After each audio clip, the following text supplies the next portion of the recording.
नंदिनी को अभी ही एक बेटी हुई थी, लेकिन बच्चा होने के बाद भी नंदिनी को उसके ससुराल में जरा भी आराम नहीं मिलता। ऐसे ही एक दिन नंदिनी अपनी बेटी को संभाल रही थी, तभी उसकी सास कुंती उसे आवाज लगाती है। बहू, बहू कहाँ रह गई? आज मुझे सुबह की चाय मिलेगी या नहीं मिलेगी? अपनी सास की आवाज सुनकर नंदिनी तुरंत किचन में जाती है और अपनी सास को चाय देने लगती है।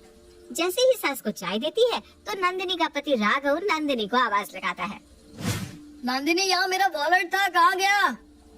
वहीं रखा होगा राघव जी, एक बार आप देख लीजिए ना, वहीं होगा ड्रॉअर में। अरे नहीं है यहाँ पर, ढूंढ के दो ना मुझे। बेचारी नंदिनी अब राघव के पास जाती है और ड्रॉअर में से उसका वॉलेट निकाल कर देती है। ये रहा आपका वॉलेट, सही से तो देख लेते। अरे यार, जल्दी में था इसलिए ध्यान नहीं दिया। अच्छा, इन सबको छोड़ो और जल्दी से मोहित को तैयार करो, उससे मैं स्कूल छोड़कर अपने ऑफिस निकल जाऊंगा। हे भगवान, 8 बजने वाले हैं और ये लड़का अभी तक उठा नहीं। आप मुझे 15 मिनट दीजिए, मैं 15 मिनट में इसको नहला धुलाकर तैयार कर देती हूँ। तब तक आप ब्रेकफास्ट कर लीजिए ना। नंदिनी अब दौड़ती हुई मोहित के पास जाती है और उसे उठाकर स्कूल के लिए तैयार कर देती है।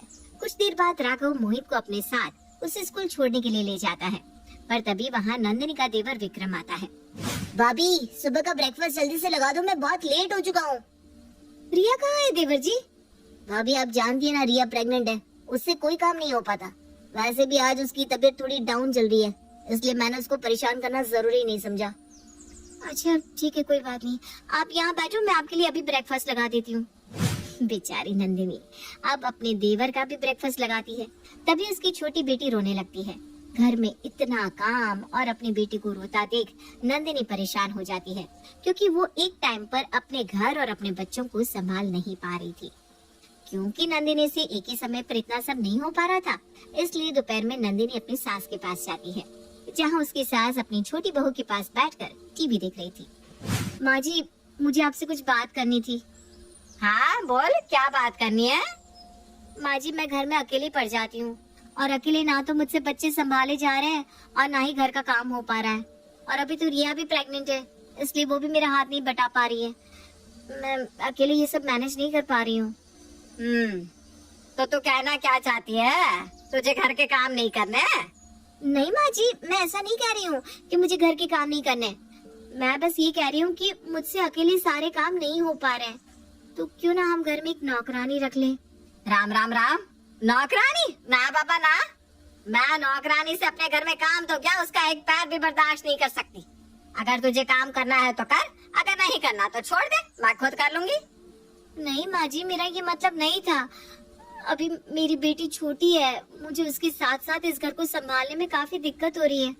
मतलब थोड़ा भी आराम ही नहीं मिल पाता मुझे। आराम? अरे आराम क्यों करना? जब तेरी बेटी तेरे पेट में थी तब पूरे 9 महीने आराम किया कि नहीं तूने? अब तेरी देवरानी की बारी है, अब वो पेट से है तो उसको भी तो आराम चाहिए। और तेरा तो बच्चा हो गया, वैसे भी बच्चा होने के बाद काम वाम करते रहना चाहिए ताकि शरीर फैल ना जाए। हाँ दीदी, माँ जी सही कह रही है, आपको काम करना चाहिए, क्योंकि जब तक आप काम नहीं करेंगी तब तक आप पतली कैसे होंगी। और वैसे भी नौकरानी रखने से अच्छा है खुद का काम खुद ही किया जाए। वो कहते हैं ना, खुद का काम खुद ही कुछ साजे। अब भगवान जाने नौकरानी कहाँ कहाँ से आती है। रिया और कुंती की बात से साफ पता चल रहा था कि नंदिनी को आराम नहीं मिलने वाला, इसलिए नंदिनी उनके सामने कुछ नहीं बोलती और चुपचाप वहाँ से अपने कमरे में चली जाती है। क्योंकि नंदिनी काफी ज्यादा थक जाती है, इसलिए वो रात को जल्दी सो जाती थी। ऐसे ही एक रात राघव नंदिनी के पास आकर बैठता है।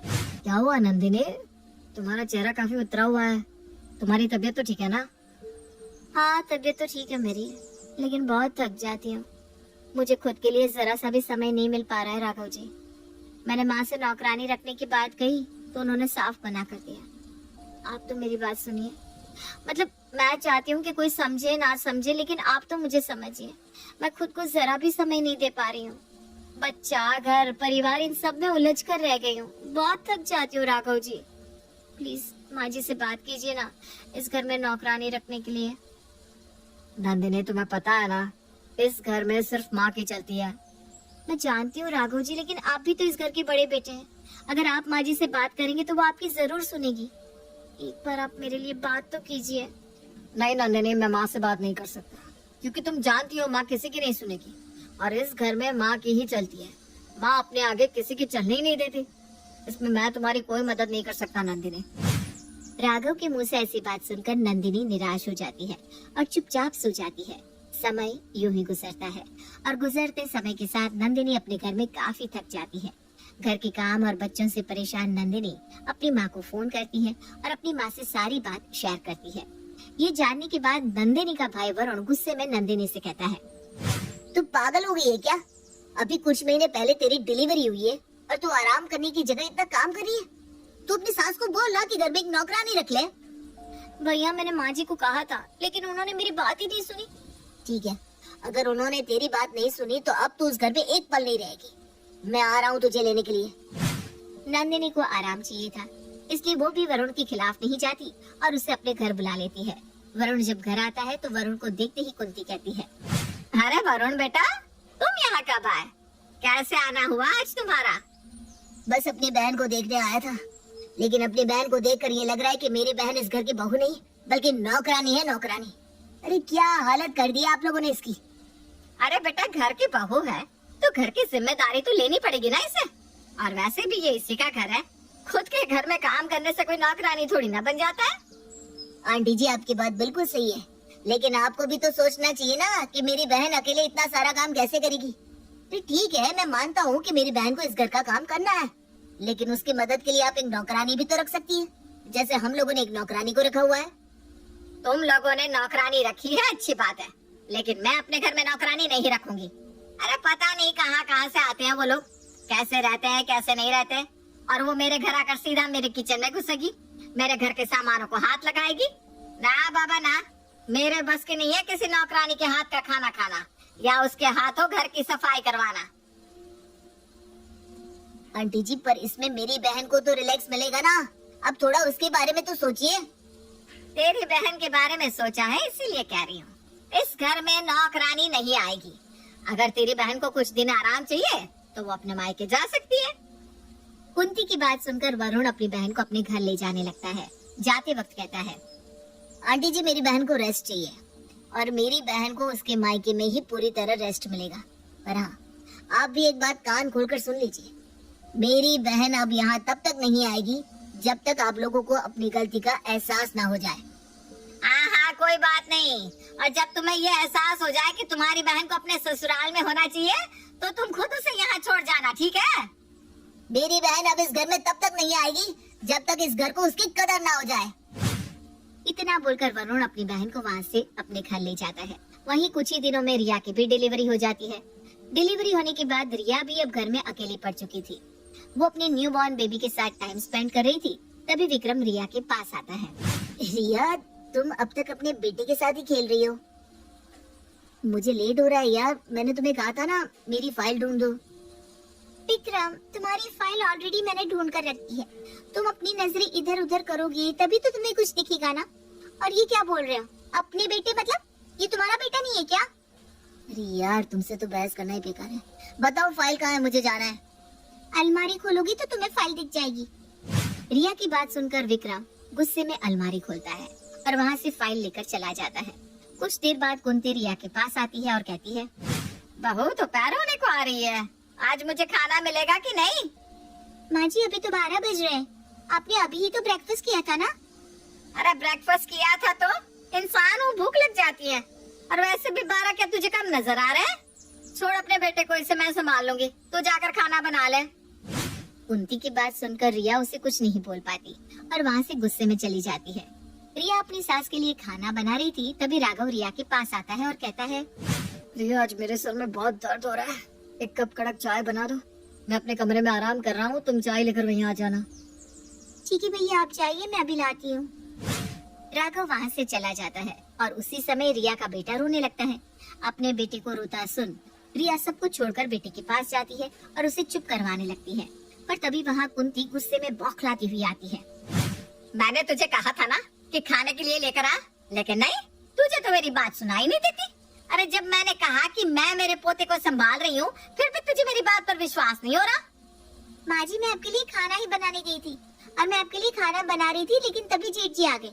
उन्होंने मुझे चाय के लिए कहा क्योंकि उनके सर में दर्द हो रहा था। फिर मैं उनके लिए चाय और आपका खाना दोनों साथ में बना रही थी, तभी मुझे मेरे बेटे की रोने की आवाज सुनाई दी। अब मैं अपने बेटे को देखूं या आप दोनों के काम को? मैं तो बहुत परेशान हो चुकी हूँ। दीदी सही कहती थी, इस घर में एक नौकरानी का होना बहुत जरूरी है। अच्छा, तो अब तुझे जेठानी की याद आ रही है? उसकी कही बात सच लग रही है। और जब मैं उसको डांटती थी तब तो बड़े मजे ले लेकर बोलती थी, खुद का काम खुद ही को साजे। हाँ मैं बोलती थी, लेकिन मुझे ये एहसास नहीं था ना कि अकेले कितना भारी पड़ जाता है। अरे मुझे पता होता तो शायद मैं उनका ही सपोर्ट करती। और दीदी का कहना गलत नहीं है, वो सही कह रही थी। इस घर में एक नौकरानी का होना बहुत जरूरी है। कम से कम वो इस घर के कामों में हाथ तो बटाती थी। रिया गुस्से में अपने बेटे को गोद में लेती है और किचन में चली जाती है। कुछ देर बाद वो अपनी सास को खाना भी देती है और अपने जेठ को चाय भी। रिया गुस्से में मुंह फुलाकर अपने कमरे में बैठी होती है। शाम को जब विक्रम आता है तो रिया विक्रम से कहती है, विक्रम, इस घर में एक नौकरानी का होना बहुत जरूरी है। नंदिनी दीदी बिल्कुल सही कहती थी, अकेले घर को संभाल पाना बहुत मुश्किल है। मेरे पास तो सिर्फ एक बच्चा है, लेकिन उनके पास तो दो बच्चे थे। ऊपर से वो इस घर को इतने अच्छे से मैनेज करती थी। देखो विक्रम, मुझसे अकेले काम नहीं होता, मैं बहुत थक जाती हूँ। प्लीज माँ जी को बोलो ना, वो इस घर में एक नौकरानी रख ले। रिया, मैं तुम्हारी बात समझ रहा हूँ, लेकिन तुम खुद सोचो, जब भैया भाभी के लिए कुछ नहीं कर पाए तो मैं तुम्हारे लिए कैसे कुछ कर लूँ? जब बड़े भाई ने माँ को कुछ नहीं कहा तो मैं माँ से कैसे जुबान लड़ा सकता हूँ? ठीक है, कोई बात नहीं। जैसे दीदी इस घर से गई है, लगता है वैसे ही मुझे भी आराम करने के लिए मायके जाना होगा। विक्रम, मैं कल अपने मायके जा रही हूँ। माँ जी से ये बात कह देना कि माँ जी जब अपने विचार बदल ले तब मैं वापस आ जाऊंगी। इतना बोलकर रिया सोने के लिए चली जाती है और अगले दिन वो भी अपना सामान पैक करके मायके जाने लगती है। पर तभी उसकी सास उसे रोकते हुए कहती है, अरे बहू, सुबह सुबह अपना बैग पैक करके कहाँ जा रही है तू? माँ जी, मैं अपने मायके जा रही हूँ। मैं यहाँ बहुत थक गई हूँ। मैं ना तो खुद को समय दे पाती हूँ, ना ही विक्रम जी को, और ना ही अपने बच्चे के लिए समय निकाल पाती हूँ। मैं इस घर के कामों में इतनी उलझ गई हूँ कि मैंने खुद को ही खो दिया है। इसलिए मैं कुछ दिनों के लिए अपने मायके जा रही हूँ। अच्छा, तो तुझे भी अपनी जेठानी के जैसा भूत चढ़ गया है आराम का। ठीक है, जा, मैं तुझे रोकूंगी नहीं। अरे मैं अपने घर को खुद संभाल सकती हूँ। तुम दोनों के आने से पहले भी संभालती थी ना अपने घर को, आगे भी संभालूंगी। रिया अपनी सास की बातों का कोई जवाब नहीं देती और वहाँ से चली जाती है। समय गुजरता है और गुजरते समय के साथ कुंती अपने घर को अकेले संभालने लगती है। कुंती किचन में खाना बना रही थी, तभी विक्रम अपनी माँ को आवाज लगाता है, माँ, कल रात को ही आपने कपड़े प्रेस किए थे और अभी ये प्रेस किसने तोड़ दी? अब मैं क्या पहन कर जाऊँ? अरे तो क्या हो गया, कोई और कपड़े पहन ले। जरूरी है क्या यही पहनना है तुझे? माँ, आज मेरे ऑफिस में मीटिंग है और मीटिंग में मैं कैजुअल ड्रेस पहनकर नहीं जा सकता। मुझे ऑफिशियली रहना पड़ता है यार। अच्छा ठीक है, गुस्सा मत कर। मैं अभी तेरे कपड़े को दोबारा प्रेस कर देती हूँ। हो सकता है मुझसे ही खराब हो गए हो। कुंती की बात का जवाब विक्रम नहीं देता और नहाने के लिए चला जाता है। वहीं कुंती विक्रम के कपड़े प्रेस कर देती है। उसी समय राघव कुंती के पास आकर कहता है, माँ, अब तक ब्रेकफास्ट नहीं बना, टाइम देख रही हो अब? अगर ऐसे ही लेट करती रहोगी तो मैं तो पहुँच गया ऑफिस और कर लिया ऑफिस में काम। अरे राघव, इतना गुस्सा क्यों कर रहा है? मैं विक्रम के कपड़े प्रेस करने लग गई थी, वरना मैं ब्रेकफास्ट बना देती। थोड़ी देर रुक जा, अभी बना कर लाती हूँ। नहीं रहने दो माँ, मैं बाहर से कुछ खा लूंगा। वैसे ही मुझे बहुत लेट हो चुका है आज। इतना बोलकर राघव गुस्से में भूखे पेट अपने ऑफिस चला जाता है। आज कुंती बहुत ज्यादा थक जाती है और अपने बेटे को भूखा जाता देख उसे जरा भी अच्छा नहीं लगता। शाम को जब उसके दोनों बेटे घर आते हैं तो अपनी माँ को थका हारा बिस्तर पर देखकर माँ से पूछते हैं, क्या हुआ माँ, आपकी तबीयत तो ठीक है ना? हाँ माँ, तबीयत ठीक है ना। आप इतनी थकी हुई इस तरह सोफे पर क्यों बैठी हो? राघव, विक्रम, आज तुम्हारी माँ बहुत थक गई है। पहले मैं इस घर को कितने अच्छे से संभाल कर रखती थी, लेकिन बहू के आने से मेरी आदत छूट गई और अब उम्र होने की वजह से मुझसे कोई काम भी नहीं हो पा रहा। पर माँ, इस घर में जो काम करती थी, जिसने इस घर को संभाला हुआ था, आपके प्रेशर की वजह से वो इस घर को छोड़कर चली गई। उन्होंने आपसे मांगा ही क्या था? मदद के लिए एक नौकरानी। अगर आप मदद के लिए एक नौकरानी रख देती तो शायद ना तो आज नंदिनी जाती और ना ही रिया। भैया बिल्कुल सही कह रहे हैं माँ, आप तो बस हम दोनों में ही उलझ गई। जरा सोचो, उनके पास तो उनका बच्चा भी था, हम भी थे, आप भी थे, और इस घर की जिम्मेदारी भी थी। वो लोग किस तरह मैनेज करती होंगी? तुम दोनों सही कह रहे हो बेटा। आज मुझे एहसास हो रहा है कि मेरी बहू को कितनी दिक्कतों का सामना करना पड़ता होगा और वो क्यों गुस्से में यहाँ से चली गई। पर कोई बात नहीं, अगर मेरी दोनों बहुएं मेरी वजह से इस घर को छोड़कर गई हैं, तो मैं भी उन दोनों को दोबारा इस घर में लेकर आऊंगी। इतना बोलकर कुंती अपनी बड़ी बहू नंदिनी के घर जाती है और उससे माफी मांगकर उसे घर ले आती है। और ठीक वैसा ही वो रिया के साथ भी करती है। अपनी सास को माफी मांगता देख कुंती की दोनों बहू उसे माफ कर देती है और एक बार फिर वो तीनों मिलकर घर को संभालती है। इस बार अब ना तो उन्हें नौकरानी की जरूरत पड़ी और ना ही किसी की हेल्प की, क्योंकि वो तीनों ही एक दूसरे की मदद करने में पीछे नहीं हटते। इस तरह एक बार फिर नंदिनी का ससुराल पहले की तरह खुशहाल हो जाता है।